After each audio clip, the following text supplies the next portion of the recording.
Welcome, everyone. Um, we will start our class out with the bow and the four great vows. Join palms, bow.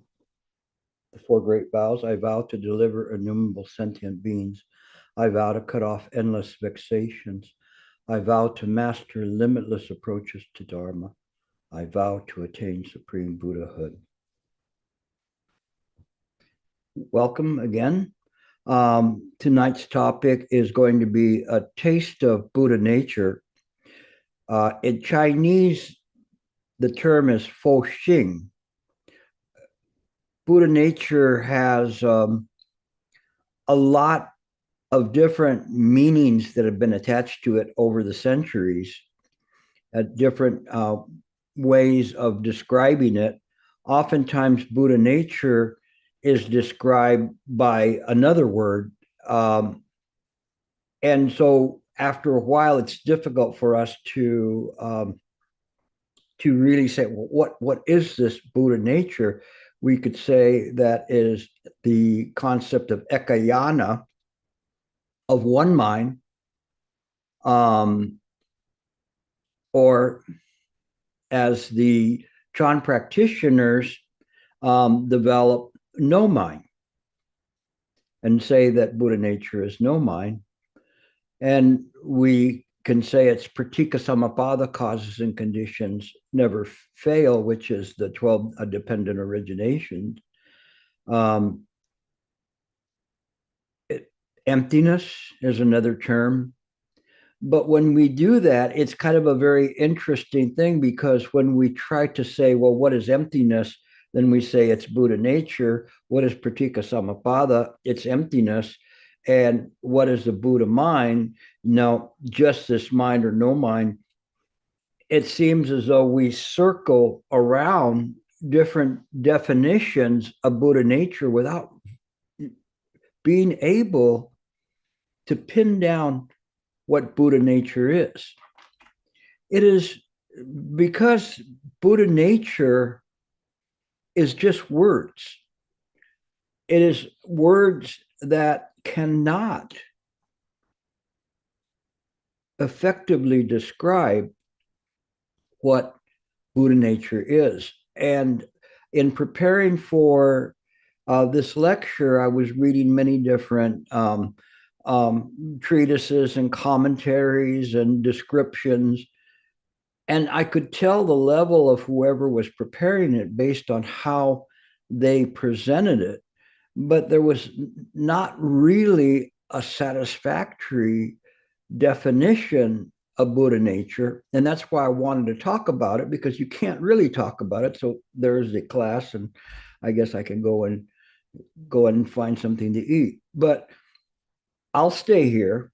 And it's a difficult thing, because Buddha nature is essentially sometimes even called the Buddha element. But how does that help us, right? It's the Buddha element. No, that clarifies everything. No, it doesn't. It is something that, as I've mentioned several times, when Louis Armstrong was asked about what jazz is, he said, man, if you have to ask what jazz is, you'll never understand. It isn't something that it's something from the heart. And Buddha nature is this heart that's there, but not our heart, not the corporal heart, not this kind of a heart, right, that everybody's using now. It's not that kind of a heart, okay? It is, you could say, the very root of all things. That's why they use the term Tathagata Garbha, or Buddha womb, oftentimes to describe it. And this Tathagata Garbha, and we'll talk about this in a moment, was a little bit later on in terms of approaching this and trying to say, this is what this is. And then there was definitions of Tathagata Garbha as the potentiality that sentient beings have to become a Buddha, which is wrong. And many scholars subscribe to this kind of a description of a Buddha womb as this potentiality. Or it is just where everything is created. When we talk about to know all the Buddhas of the past, present, and future, we perceive that all Dharma Dhatu nature is created by the mind. Now, therein comes what the heck is Dharma Dhatu? And Dharma Dhatu, you need to look at this too, because originally that word Dharma Dhatu meant relics in Chinese, shirlisi. So, did my Chinese come through on that? Relics. And relics meaning like when someone of a great practice passes away, if they burn his body, they'll find these little pearl-like beads that are there that they call relics, showing of this person's level of practice. But it's an interesting term, this Dharma Dhatu, because it also means all phenomena that is appearing, but not necessarily as an individual phenomena, but as part of mind, because it's emanating from mind, being produced by mind, being caused by mind. In that way, we don't understand that because it's difficult for us to separate out things. We think that we have a thought, but that's consciousness. Is consciousness part of mind? Yes, but so is a blade of grass. Mind knows the blade of grass, mind knows the consciousness, but those do not know mind. It's something that we need to be able to start playing with tonight, to try to not cogitate or think about, but to contemplate, to say, everything is mine. And it makes sitting in meditation fruitful. When we sit in meditation to stop our mind from thinking, we're lost. When we sit there and try to attain something, we're at a loss. We don't know what we're doing on the cushion. We really don't know what we're doing on the cushion. And it will produce some gains, but not great gains in terms of the practice. When we sit with right view, we have a chance to do that. There is often referred to in Mahayana practice as the three levels of the Shravaka, the sound hearer, the Pratika Buddha, and the Bodhisattva. And oftentimes it's distinguished as Pratika Buddha is the level of Theravadan practice, not quite able to get to the level of the Bodhisattva and the realization of the compassionate component of mind. There is nothing that obtains this realization. It is just simply that the mind is no longer obstructed by things, and so it is clear. But if you hold on to the idea of an ego or a life and being, a personality, those things, they will keep you from being able to go further. Because if you sit and meditate with the idea, even if you don't want to say, I am not sitting, you're still perpetuating the idea that there is an I or a negative I that's there, something that has to be purged from the mind. There's nothing to be purged from the mind. So we do not have to try to say, I am not thinking. The mind just simply rests. This is the esoteric aspect of our practice. We don't know how to rest. If we can rest, then the Buddha nature naturally appears. So let me go through a little bit of the beginning before I start talking about everything I'm going to be reading. And this part's on Buddha nature. Says, in Buddhist philosophy, Buddha nature is the potential for all sentient beings to become a Buddha, or the fact that all beings are already have a pure Buddha essence within. And I kind of wrote here wrong. And essentially it, because it's saying Buddha nature is the potential for all sentient beings to become a Buddha. You're already in the club. Okay. Like if there was like a Costco or a Sam's Club, but it's a Buddha club, you don't have to show a badge. You can just go in. They'll go, yeah, you're in. You can walk right in. You already have it. There's nothing for you to have a potential to become a Buddha. It's already there. We don't understand that. And so we have to take the long way around the mountain of the obstructions in order to do that, instead of just going, it's gone. This was the difference between the practices in terms of the changes of this idea of subbatism, of sudden enlightenment that was perpetuated or propounded by Hui Ning and before him and his progeny after him, of that everything is already there. There's no need to do this. This is the first level of practice. So even from the beginning, when you try to read a definition of Buddha nature like this, I go, no, whoever wrote this has no clue what they're writing. And then they say that,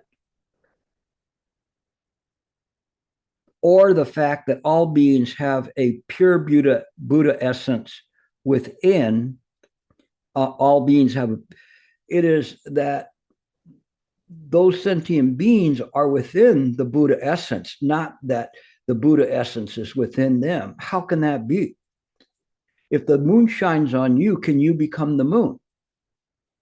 Simply because the moon shined on you. That's not the way it works. You see, this is not the right view. When we talk about right view, we talk about not necessarily a viewpoint, because that would be a duality. But we use right view in a contradistinction to a dualistic type of view. And when we use right view, essentially, it is just the mind's own perception that's being used. This is the Buddha nature. This Buddha nature, whether you are thinking in an obstructed way or a clear way, it nevertheless is still Buddha nature, acting in accordance with causes and conditions. It is perfectly in harmony with that. We don't understand that. We want to take all the dust off of us, all the dross off of us. We want to shine ourselves up. We cannot do that. No matter how much we try to buff ourselves, we're not going to be shining. That's not how it is. It is that diamond is already there, already operating perfectly. We don't understand that because we cling to this samsaric world. We cling to the illusions and the dreams, the vexations, the emotions, the impressions, our hopes, our fears. And so we cloud the mind with all of these obstructions. We don't let the mind rest. When the mind rests, the world becomes a lot easier. When we're all worked up all the time. It's it's hard. Sometimes you're around people, and those people they will be like yelling or excited or whatever. I don't know if you ever run across people like that. Probably, I'm sure you have. And no matter what you say, they just get so excited all the time. And you just go, oh, wait. No, well, don't yell at me. I'm not even yelling. You're the one that's getting excited. Just calm down. We'll tone it down. And we see things as they are clearly rather than through emotion or excitement or whatever. And it's the same world as the others see, but whatever the so-called sentient being that appears to be commandeering that glob of flesh is doing a poor job of it. And as a result, it's bumping into other globs of flesh and bumping into things all over the place. It doesn't see clearly. Mind can see clearly.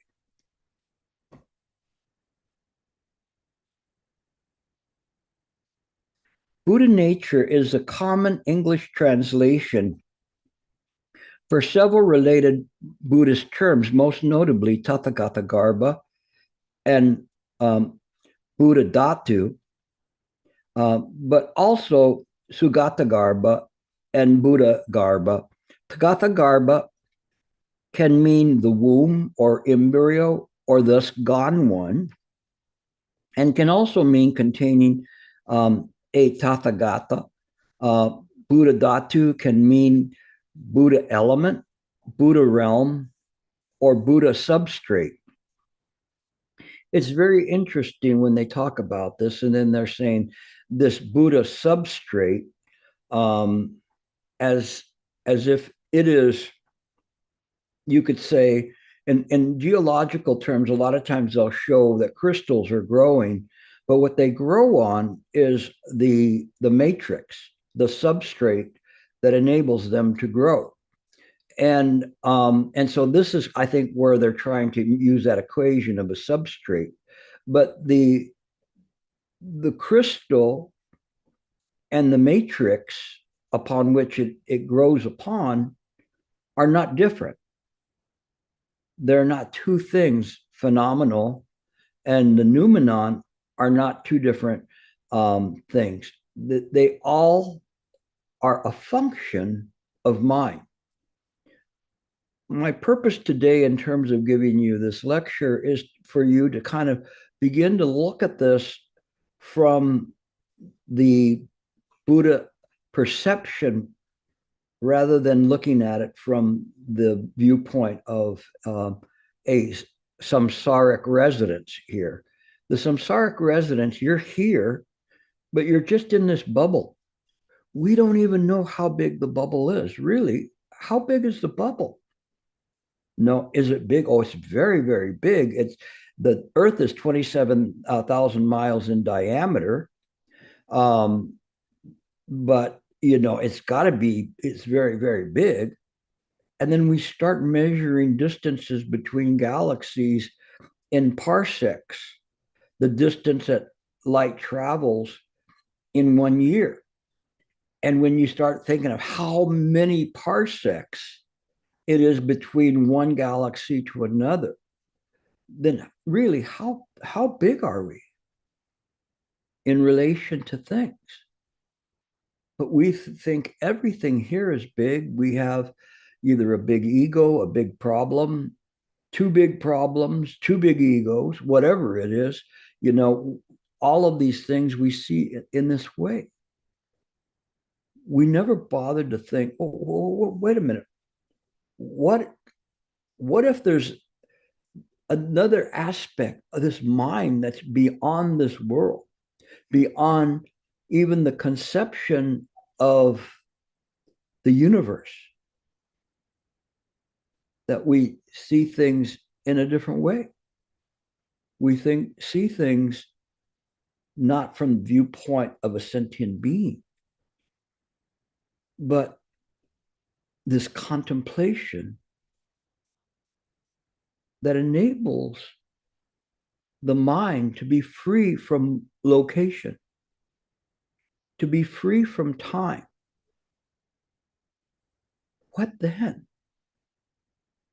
What could the mind perceive? Being free from location, free from time. Everything. Everything is perceived. How could it not? Would not the body know this finger or this finger? It would know it. And if it's touched here, no matter how long it takes to get up to the brain, one would perceive it almost instantly. To the mind, it's instant. There's no difference in the time between here and here. Time and space are a convention of the samsaric world.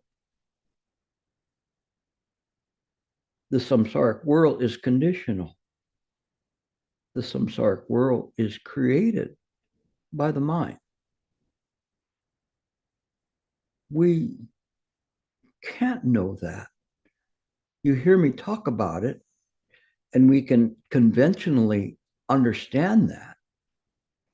But it is our practice to go beyond that, to be able to I can't even think of a word for it, to use the perception of the Buddha mind in a proper way. Now, you're not going to get it all in the first one. You're not going to get the grand lotto, and you might, but that would be pretty rare. But you still have some realization. The mind will have a realization that is juxtaposed against one's understanding of what mind is, because it's as if we don't know what a sweet lime tastes like. We can smell it and have a rough idea of what it's like, but until we taste that lime, we would not know what it tastes like. And it is that realization that opens it all up. Again, I'm using conventional metaphors and descriptions, which only go so far. But what it is what has always been since the very, very beginning, exhortations of well-known advisors for you to go further, to see for yourself. And again, when I say see for yourself, it's not a measure of seeing by virtue of consciousness or by virtue of the ego or personality. It is just opening up to allow mind to be unobstructed. This very, very mind that you're using right now, I guarantee you, if you practice hard enough, you will not lose this mind.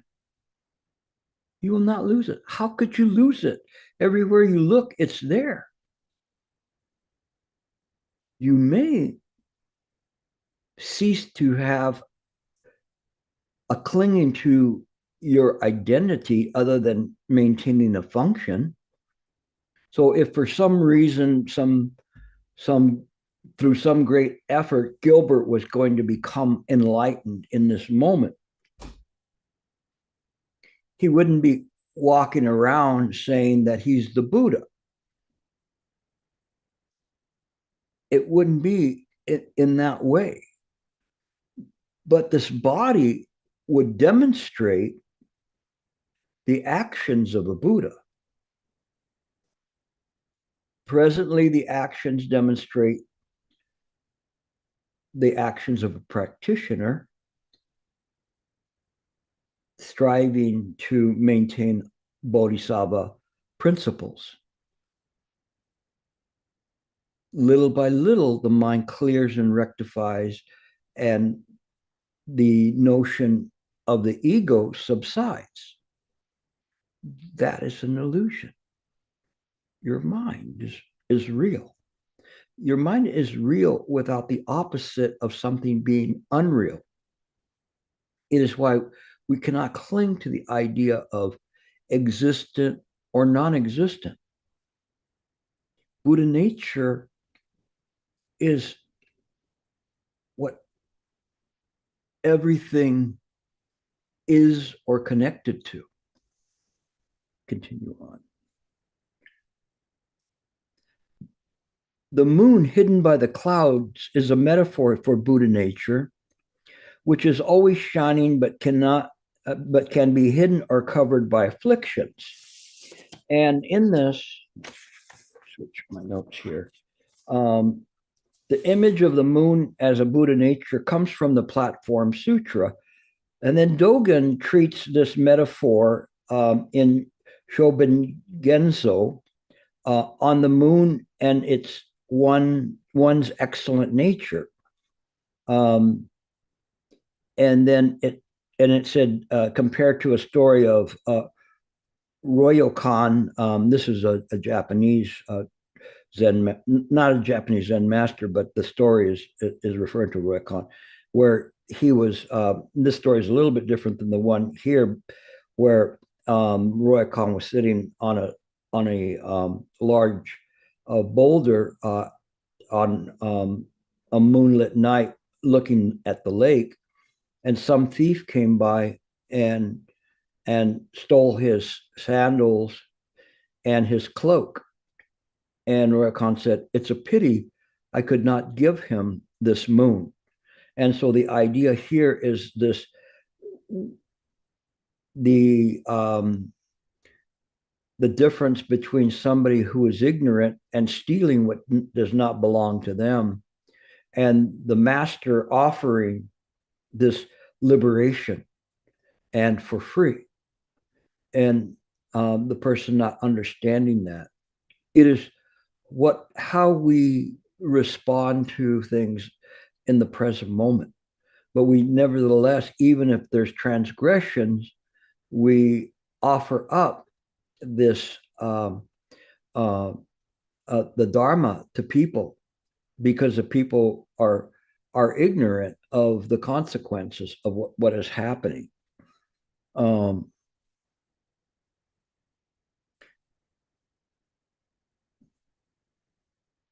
And then there was this one from Sassant on the clear mind is like a full moon. Clear mind is like a full moon in the sky. Sometimes clouds come and cover it, but the moon is always behind them. Clouds go away, then the moon shines brightly. So don't worry about clear mind. It's always there. When thinking comes behind it, it is clear mind. When thinking goes, there is only clear mind. Thinking comes and goes, comes and goes. You must not be attached to the coming and going.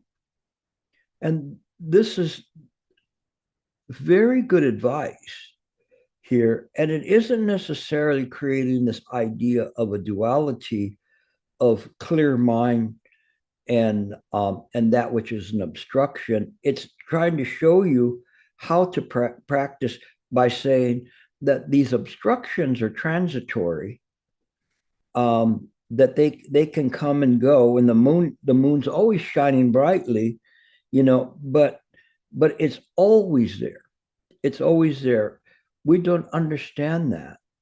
So we are always constantly trying to clarify or perfect our practice as sentient beings, trying to perfect our compassion rather than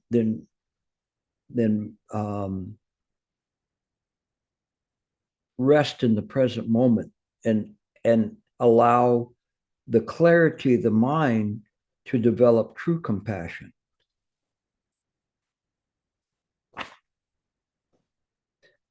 The Buddha nature has a wide range, sometimes conflicting meanings in Indian and later East Asian and Tibetan Buddhist literature. Broadly speaking, it refers to the belief of that the luminous mind, the natural and true state of the mind, which is pure mind, undefiled by klesas, is inherently present in every sentient being and is eternal and unchanging.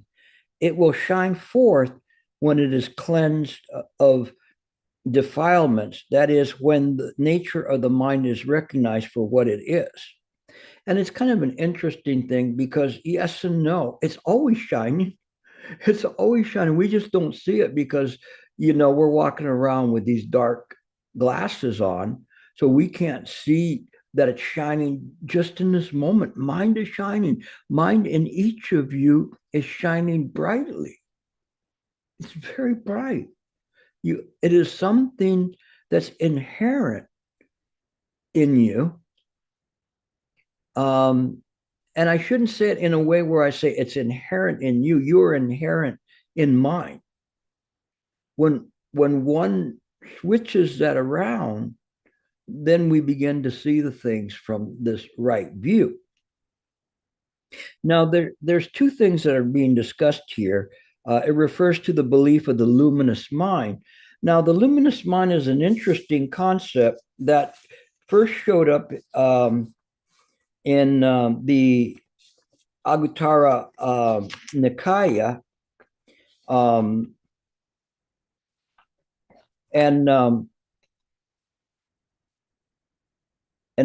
it read this way: luminous, monks, is the mind, and it is defiled by incoming defilements.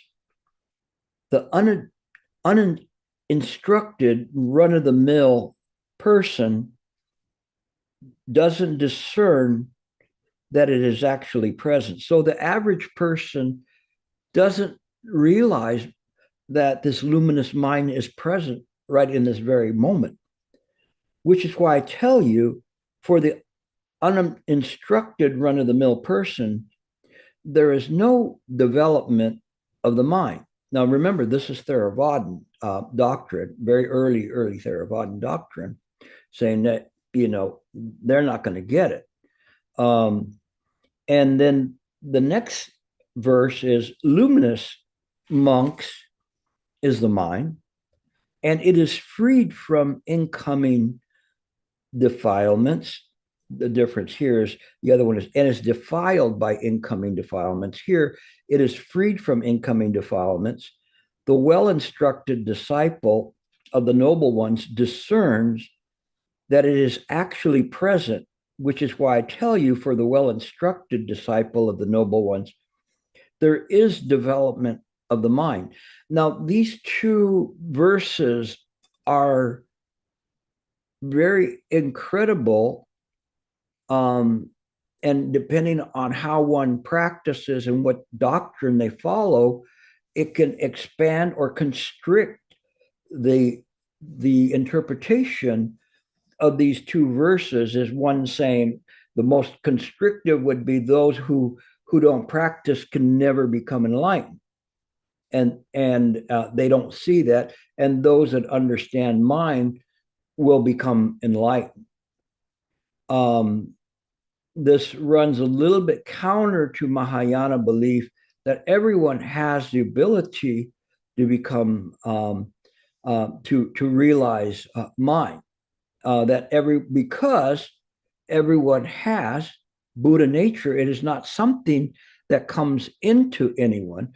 But this is exactly what the Buddha is saying, is that he's saying that a well-instructed disciple of the noble ones discerns that it's actually present. This luminescent mind is already present within you. This is a very, very powerful lesson.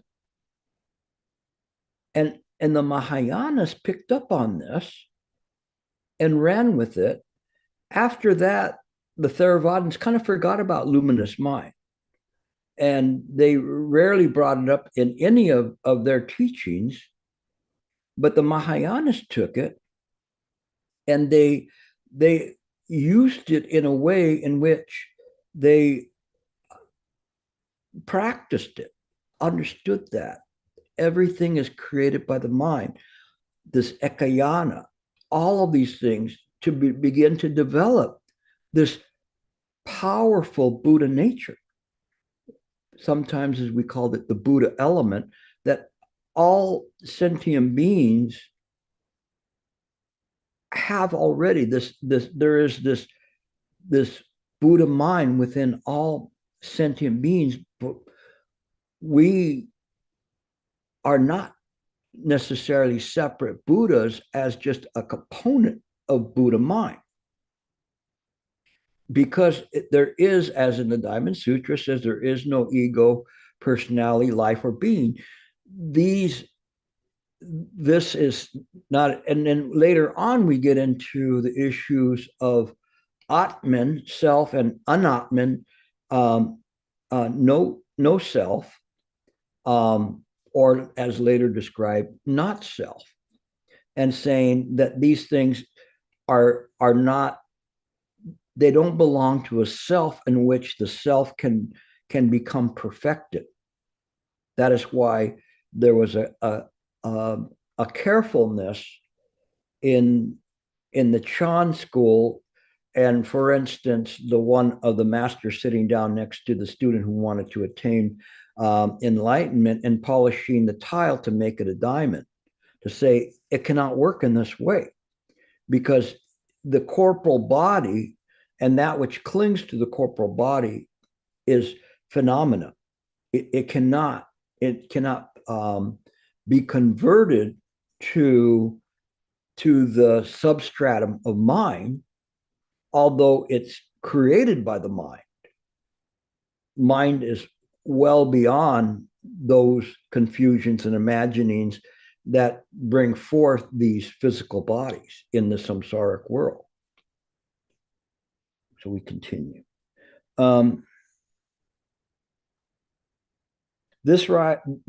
These passages give rise to many theories and interpretations within early Buddhism. Monastics and scholars struggle with the questions of anatta, no self, or how no self could be reborn, affected by karma, or become Buddha.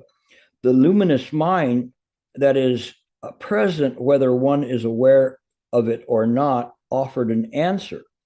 Theravadan Buddhism did not develop the doctrine of Buddha nature. However, other early schools of Buddhism began to describe luminous mind as subtle, basic consciousness present in all beings, and as a potentiality for the enlightenment that pervades everywhere. Again, this person misses and misunderstands a lot of the early Buddhist doctrines, and kind of talking about it, saying that it's subtle basic consciousness. It's beyond the consciousness in terms of that. A lot of things were happening in the very early stages of Buddhism, even in the Yogacara school. The Yogacara school had the five sense consciousness, as well as the Manovijnana, which is putting everything together, but it hadn't really fully developed the Manos consciousness, the seventh consciousness, and the Alaya Vijnana consciousness as of that point, to figure out how those were a later construct in Yogacara to be able to make a connection between the consciousness and the mind itself, and how karma operates. It needed to have that Alaya Vijnana, the eighth consciousness, to be able to operate in conjunction with the seventh consciousness to make it work. Without that, then it was just simply consciousness without any kind of a purpose or sense. So everything in these early stages were kind of formulating, and people were taking the parts that they thought that would work, and they ran with it, and they developed doctrines and developed schools based on it. There were so many different schools of Buddhism in the very beginning, and here the Theravadins went one way in the Mahasangitas or Brahasangitas, the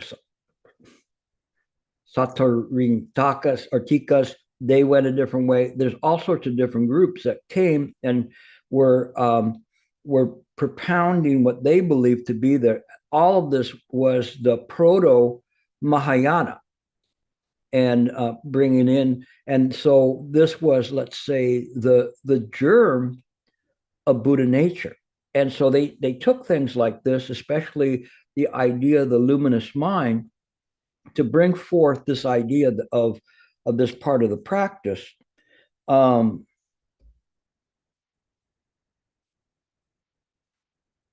Read just in the 5th century, a text called the Mahayana Mahaparinirvana Sutra, or the Nirvana Sutra, was translated from Sanskrit into Chinese.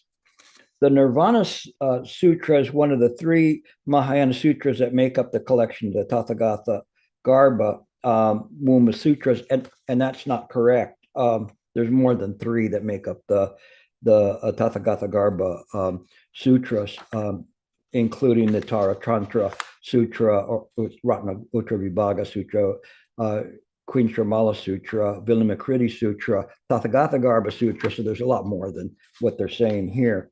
So we have to take it with a little bit of a grain of salt.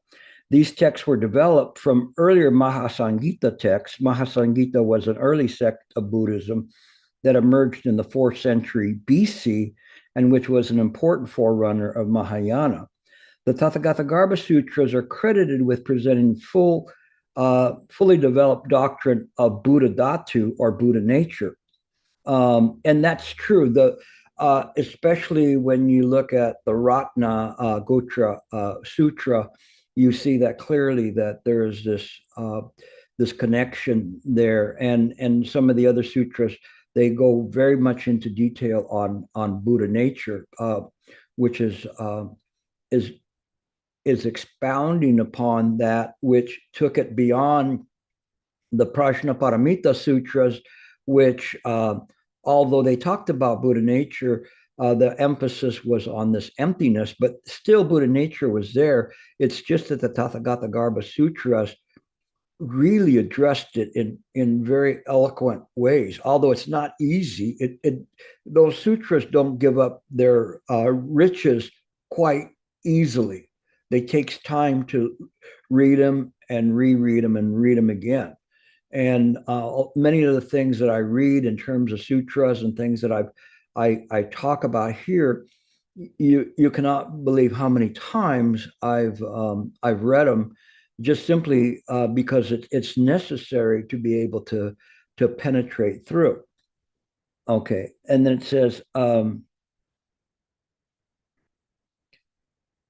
the Tathagata Garbha Sutras are credited with presenting fully developed doctrine of I think I read that part. And it says the Buddha nature remains an essential teaching of several schools of Mahayana that emerged in China, such as Tian Tai and Chan. And Tian Tai and Chan are, you could say, indigenous practices that came and were formulated out of the Indic practices, Indic scriptures, and took that as a foundation, and then began to develop their ways or their doctrines of understanding this, and their ways of practicing. Ultimately, all of these lead to the Buddha mind, irregardless of where you look. If where you're looking even from Tathagata Garbha, from Theravadan school, from Abhidharma school, Yogacara, Madhyamaka schools, Tian Tai, Huayan, all of these schools, they all are still echoing that this is the Buddha mind. It's just that they approach it in a different way, and the emphasis is different. In Mahayana, the emphasis is on the Bodhisattva and the conduct. That's why the Bodhisattvas are emphasized in Mahayana, whereas they're not emphasized in the Theravadan per se.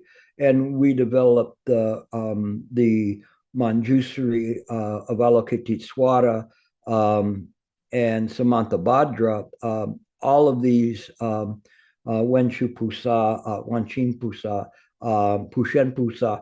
All of these are activities, especially Samantha Bhadra, Pushen Pusa represents the activity of the mind. And we could say the Buddha nature, it's not a noun, it's not a thing, but it is an activity of the mind.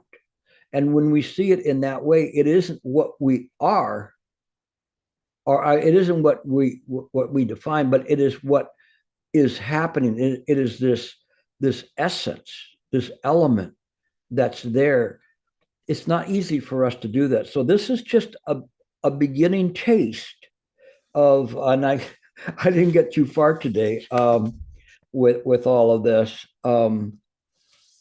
But we'll continue on. I think it's kind of interesting, and I think it's helpful because we never really have a class about Buddha nature, and to see where we're going with it. So we'll keep hitting on this.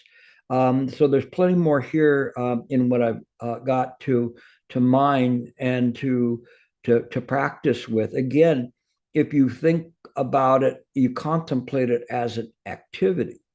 And so when the mind is in this way and there is this activity, it changes the way that things work, where there is a generation of compassion. It is that activity from the heart, from bodhicitta, that is being demonstrated. It is not something that we as individual sentient beings are cranking up. It is simply what we have to do is let go of the self and allow the awareness of the mind to permeate and naturally manifest or demonstrate what needs to be there, whether it's harmony in the environment or compassion in the environment. It's a different way of doing it rather than having shooting from a garden hose a stream of water. It's raining everywhere, raining compassion everywhere.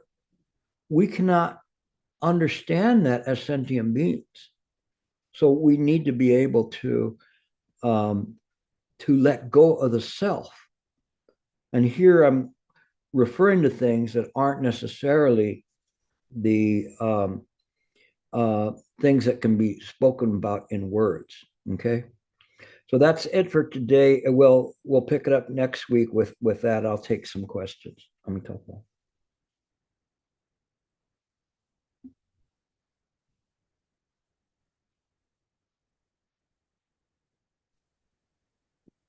Amitofo, Sensei Ji.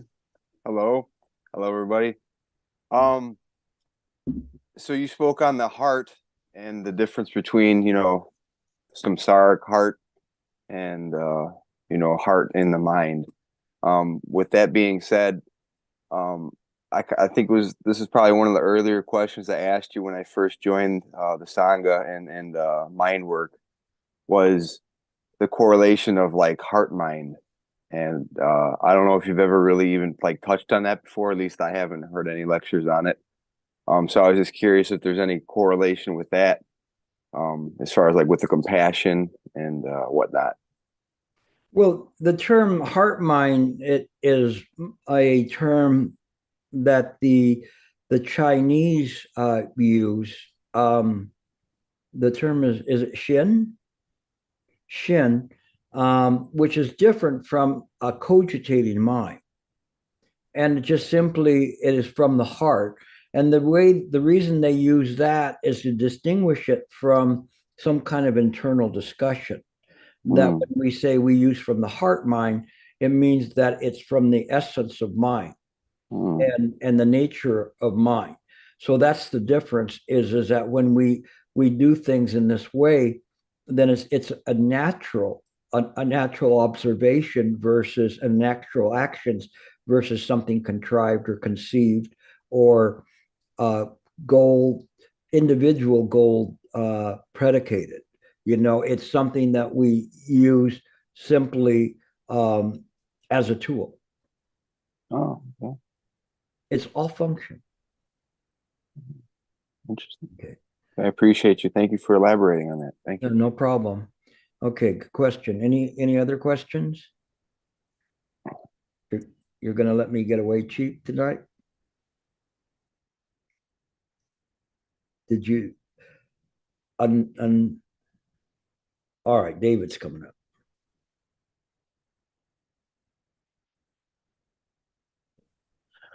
Oh, Gilbert, I've always wanted to ask.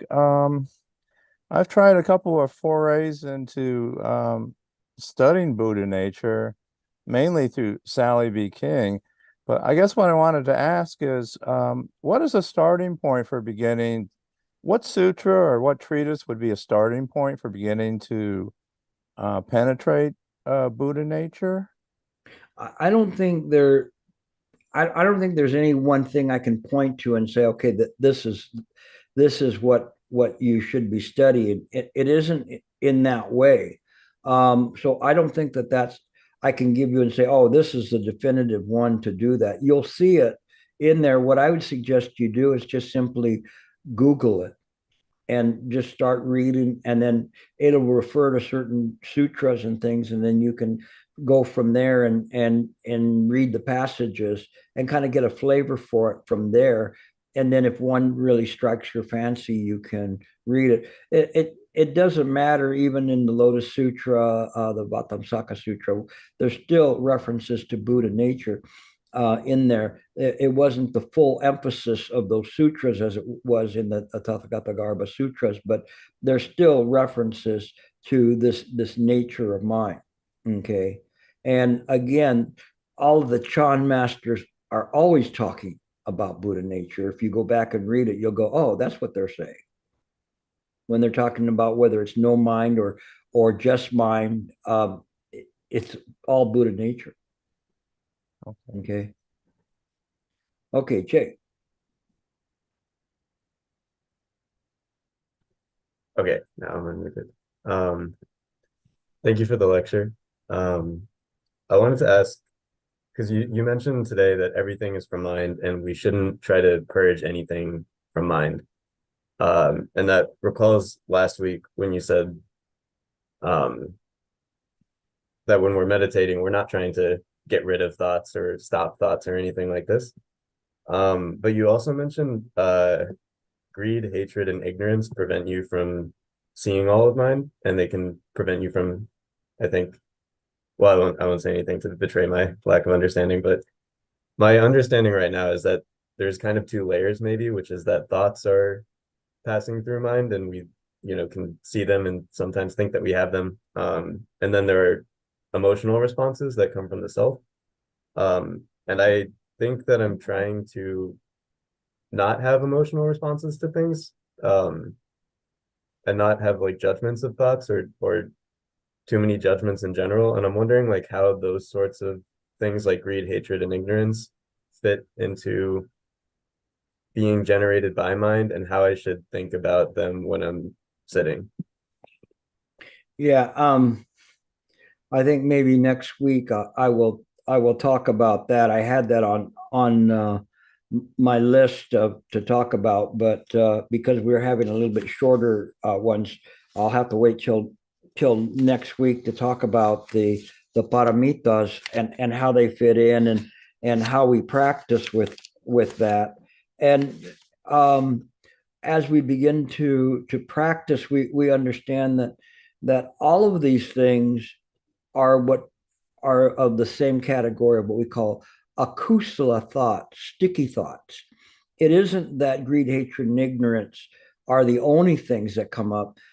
There's all sorts of variations and associative factors that arise with something. Sometimes the mind, because it has a very strong greed, it is looking for something to draw into it, into the consciousness to be greedy about.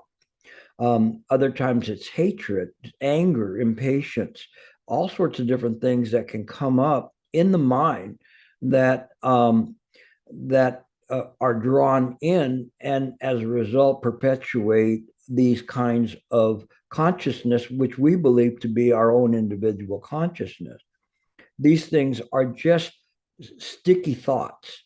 And any thought that clings in the mind that is a destructive type of thought, we need to just simply let go. We don't have to purge it from the mind. We just simply give it no fertile environment to grow. So, for instance, if one was going to water plants, we know if we're going to cultivate a plant, we have to give it the proper soil, we have to give it water, we have to give it light. All of these things are the proper environment. But on the other hand, if there's things that are there that are unwholesome, we don't give them any mind attention. We don't give them anything that they can grow with. And so as a result, we do it. Once we start sticking to greed, hatred, ignorance, or all of the different kinds of, and we didn't get there today about the kleshas that come up, these vexing passions. When we let those go, rather than give them any kind of mind attention, then we're not giving them any energy. Just imagine in your mind if some thought came in, some anger, okay, came into your mind, somebody on the freeway that cut you off, something as silly as that, okay, and then you think about it, and imagine if you put that into your mind, it's like giving it a grow light, okay, and you're individually spotlighting that. I guarantee you that's going to grow. And the more you think about it, the more it fertile it becomes. And then after a while, you have to look at what you're growing in your mind. But if we don't give it any kind of attention, it will stop growing. And then the mind will be just naturally clear. So we don't give any kind of substance to any kind of akusala, sticking thoughts. And then the mind, by its own nature, will be clear. This is how it works. So it's not just simply greed, hatred, and ignorance. Those are like the main things where all these other things come up out of. And the Abhidharma has a great list of so many kinds of things. Same thing with the Abhidharma, the Yogacarska, which has its vexing passions and list of different passions. But you don't need to know the whole list. You just need to know what's wholesome and unwholesome. And if you feel in your heart it's unwholesome, let it go. Don't give it any attention. You don't have, if you try to kick it out, you're giving it attention. You're giving it a grow light to come back because you gave it the bum's rush. But if you simply don't pay attention to it, it will go away. Okay. Thomas. Hi. Good morning, Gilbert. I have a question extending on the earlier answer that you gave. So if we have unwholesome thoughts that come to the mind, what you are saying is that don't give it attention. But should I at least give it some attention to really understand how it come about? Bullshit. No. Well, let me try to elaborate my question. So there are times where when I sit on the cushion, when the thoughts come, I will just very quickly try to, bring my attention away, and therefore the thoughts will go away, or I will sort of defocus from the thoughts. And that will then, the thought will very quickly go away. But at times when I try to then, after the meditation, when I try to recall what are the thoughts that come to mind, I simply has no impression. It's gone. It's totally gone. So I was just wondering, I mean, I might be quieting my mind, but I'm not sharp. I'm not sharp enough to be aware of what they are. And therefore, what do I need to at least give some attention and say, okay, this is the thought, this is what it is, take away the emotion, acknowledge it, and then after that, go back to the method. No, that's that too is fertilizing that thought. You're guaranteeing it's coming back. The Buddha was quite clear on this, and he had the parable of the person that was shot with an arrow, and he said the person who was shot with an arrow should not be thinking of who let the arrow go, why the arrow hit them. They should only be thinking about how to heal from the hole that the arrow caused. And so we do that.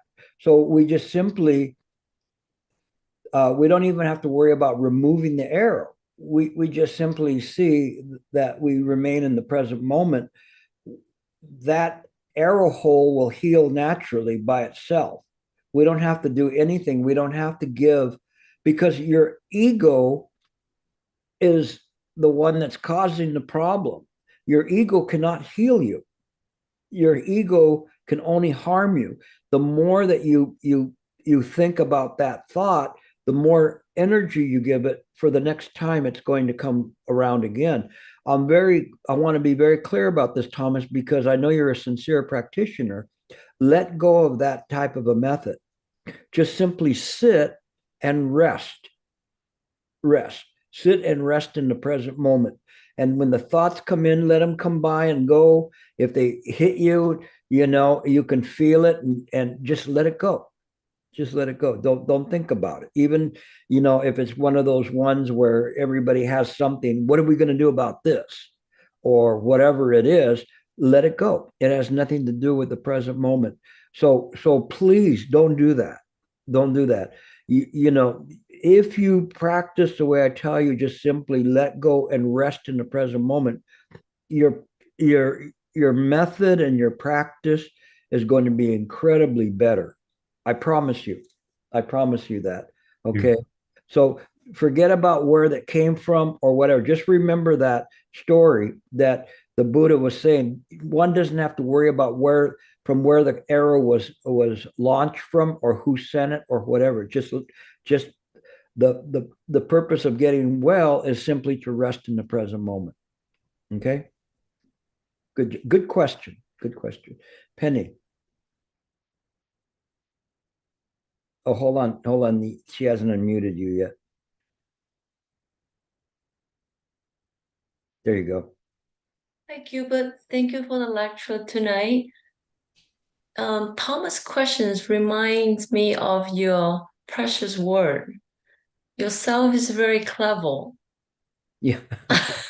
Yes, exactly. The self is very clever. Yeah, that's what Shifu once told me, and I never forgot it, and so yeah, it's very clever because what it's doing is it's perpetuating the idea that it needs to be there, rather than being seen as something that is an unwholesome thought. But yes, that's correct. Yeah. That's it? Yeah. Okay, good. Yeah. And it is in that way, the thing is, because what I'm trying to do is get you to have let go of all of these images that are arising. Okay. All right. Anything else? Last question. Shloka. Okay. Go ahead. Give us a verse. Hi, Gilbert. Thank you. I was gonna wait till next week to ask this, but it's okay. So last week on Mindwalk, you said that individually, each of us is no one, but collectively we are real. And I'm just trying to see how this fits in, because if we're each created by mind and part of mind, then to achieve true Buddha nature, do we need to and true Buddha mind, does that mean we need to have a collective awakening? Yes and no. It's very interesting because your realization is a realization of all sentient beings. Little by little, it is something that will benefit all sentient beings. So when we we're connected in this way with each other, but the network is one of the Buddha mind, as not as separate pieces, but collectively as the Buddha mind. There's no ego there, no separateness there. It is just mind. We don't understand that, as much as we wouldn't understand that Kuan Yin Bodhisattva is neither a man or a woman, or the Buddha is neither a man or a woman. No. And again, that was something that was a big milestone in Mahayana, was the realization that women have the equal ability to achieve realizations as well. And especially in the Tathagata Garbha Sutras, but all of that's all consistent with the just mind. And little by little, you'll get there. I know that you are, let's say, a novice with respect to the practice, but you are an old soul. And so this will come into you little by little, that you will have this kind of a connection, and you use your roots from the past to help you in this lifetime to be able to penetrate faster than others, and you will get it. I mean, it is something that some people, because of their past practice, people will say, well, how did she jump ahead like that? And say, well, it's not necessarily she jumped ahead. There's two things that are happening. One of them is your roots, and the second one is your sincere practice. And when you see people that have a sincere practice, like I saw, let's say, Robert way back when, and he had a sincere practice, it makes a big difference. Anybody I see with a sincere practice, I know that it will work. And so just in due time, it will come to you. Just keep asking the questions. Don't be afraid to ask them, because they're important, and you have somebody that you can ask these questions of.